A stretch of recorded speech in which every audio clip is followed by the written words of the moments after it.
لوگوں کو ان کی خواہشوں کی چیزیں یعنی عورتیں اور بیٹے اور سونے اور چاندی کے بڑے بڑے ڈھیر اور نشان لگے ہوئے گھوڑے اور مویشی اور کھیتی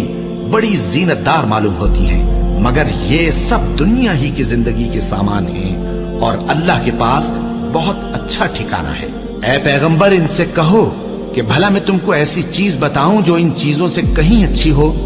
سنو،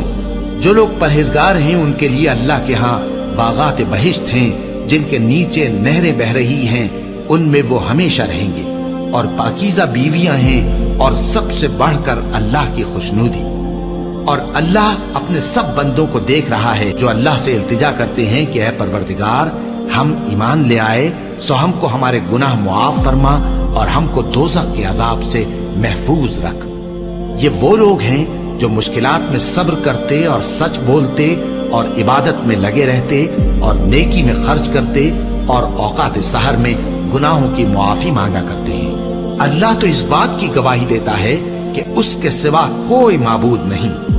اس حال میں کہ وہ انصاف کا حاکم ہے، اور فرشتے اور علم والے بھی گواہی دیتے ہیں کہ اس غالب حکمت والے کے سوا کوئی لائق عبادت نہیں۔